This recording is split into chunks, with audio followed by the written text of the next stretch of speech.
అందరికి నమస్తే. నందిమండలం వేణుగోపాల్ ఛానల్‌కు స్వాగతం. మనతో నందిమండలం వేణుగోపాల్ గారు AICC national coordinator, OBC department, Karnataka state incharge sir మనతో పాటు ఉన్నారు. నమస్తే సార్. ప్రేక్షకులందరికీ నమస్కారం. సార్, తెలంగాణలో కాంగ్రెస్ ప్రభుత్వం డిజిటల్ హెల్త్ కార్డుని ప్రవేశపెట్టడానికి కసరత్తులు చేస్తుంది. అసలు ఈ డిజిటల్ హెల్త్ కార్డు వల్ల ఉపయోగాలేంటో దీని గురించి వివరించగలరా?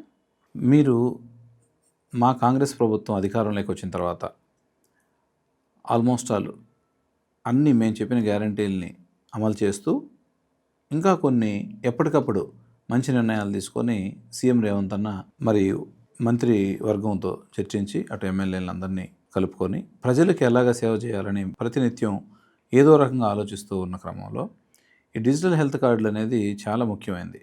మనకు హెల్త్ ఇష్యూ ఉన్నప్పుడు గవర్నమెంట్ హాస్పిటల్ పేదలకి వెళ్ళినప్పుడు అక్కడ ప్రిస్క్రిప్షన్ రాయడం, అది సరిగా అర్థం కాకుండా ఉండడం, రకరకాల అవి తీసుకురావడం, పడేయడం ఇలా లేకుండా డిజిటల్ హెల్త్ కార్డులు కార్డు రూపంలో, చిప్ రూపంలో, కార్డు రూపంలో కానీ ఇవ్వగలిగితే తను వచ్చిన ఓపీ ఎప్పుడు వచ్చారు, తనకు బీపీ, షుగరు, తనకు ఉండే ఇబ్బందులు అన్నీ అందులో ఉంటాయి.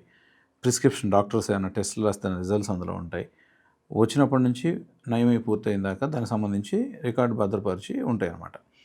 సో దానికి సంబంధించిన మౌలిక వసతులు కల్పించడం కానీ హాస్పిటల్స్లో దానికి సంబంధించి ఏమేమి అవసరం, అటు కంప్యూటర్స్ కావచ్చు, ఇంటర్నెట్ కావచ్చు, ఫెసిలిటీస్ అన్నీ అమలు చేస్తూ పైలట్ ప్రాజెక్టుగా దామోదర రాజనరసింహ గారు మంత్రి అయినప్పుడు, ఆరోగ్య శాఖ మంత్రి అయినప్పటి నుంచి మీరు చూస్తూనే ఉన్నారు. తెలంగాణలో చాలా అద్భుతంగా వైద్య సేవలు అందుతూ ఉన్నాయి.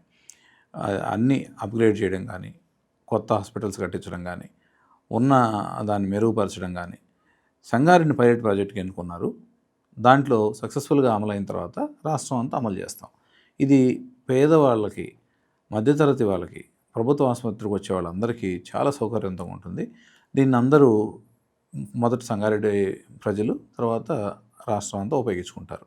కాబట్టి మీరందరూ తప్పకుండా దీన్ని ఉపయోగించుకోండి. దీని మీద ఏమైనా సూచనలు, సలహాలు ఇవ్వదలుచుకుంటే మాకు కామెంట్ రూపంలో ఇవ్వండి. Thank you.